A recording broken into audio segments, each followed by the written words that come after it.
We're back in studio with Gary R. Swanson, who you just saw, an American historian.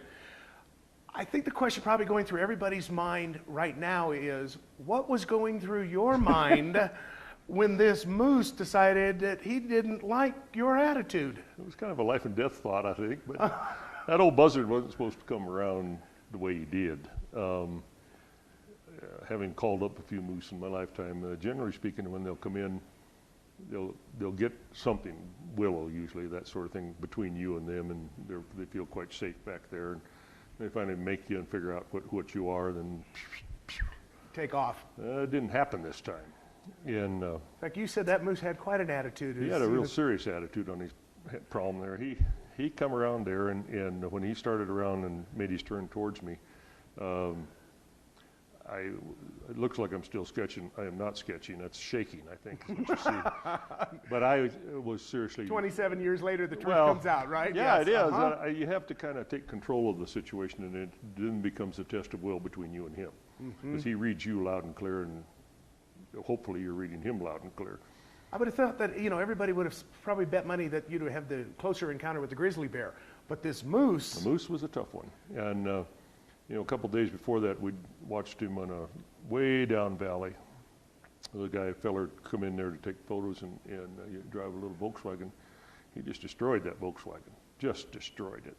And so we kept an eye on him. He's an awfully good moose, so we kept an eye on him. He worked his way up, finally got up close enough to us. And he had a couple of cows just not very far from us up there, and he went over and paid a visit. And then I tried to call him over where we were, because we were pretty well set up, had some cover, had some trees to get in around. And worked his way around over there, and of course the rest is on film. That was a tense 45 minutes. It took about 45 minutes. You don't see all 45 minutes, but there were some interesting escape patterns we had. Well, that's what I was going to ask. Did you guys have a planned escape route? No. Did somebody stand behind you with a 375 Holland and Holland? I wish we would have, but we didn't. We didn't. No, it was just a case of kind of wills. We talked him out of the first few minutes that you see there, and then he went away, and then he came back, and that's when he did the charging.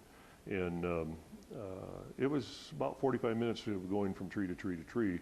We couldn't get all of that on film because everybody was basically running. We didn't want dead cinematographers on our hands. But so that was kind of a tough one. When we shot the fighting bulls out in the flat, we had no cover there, and there you have a couple of bulls that have a built-in attitude anyway.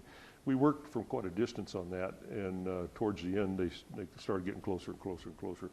Finally, the one bull gave up, and off he went, and that kind of cleared it. We laid flat on the tundra, took the cameras down, and laid flat in the tundra, and finally the bull took off and went away. But again, it's those things where you kind of got to study their temperament a little bit. But boy, when the things like that are happening, you better get it on film, and so that's it. As much as you got on film with all the different animals that were represented in terms of like the Dall sheep and what have you, you got inspiration for how many paintings out of that? Goodness. Dozens? Well, I think if my memory serves me correctly, I did 2 moose paintings out of that, and probably that group of sheep, we stayed with them for quite a while. I think I've done 4 sheep paintings off of that. Wow. Climb up that mountain right there. That was high country, and when in the old days we were using some fairly old, heavy equipment. It was about 176 pounds of equipment we were carrying up those ridges. Oh my goodness! To get up there, but that was the Dall sheep experience was probably the most unusual experience. Yes. Sheep just don't let you do that, and it was just one of those ice cold days that they didn't want to get up and move. They didn't want to get up and move any more than we did, and the cameras would freeze. We'd shoot for a few minutes. She'd froze up. We'd open our parkers and put them in next to our skin and hold them until they thawed back out, and then we'd take them back out, set them all up, and shoot for a while. Pretty soon they'd go down again. So it was unique footage in the fact that it was just hard to come by. Hard to do, hard to come by, and one of the great days of our cinematography careers. Yes. I mean, it was one of the great days of all time. Yeah. So and be able to share that now and to show everybody what it was like in those days.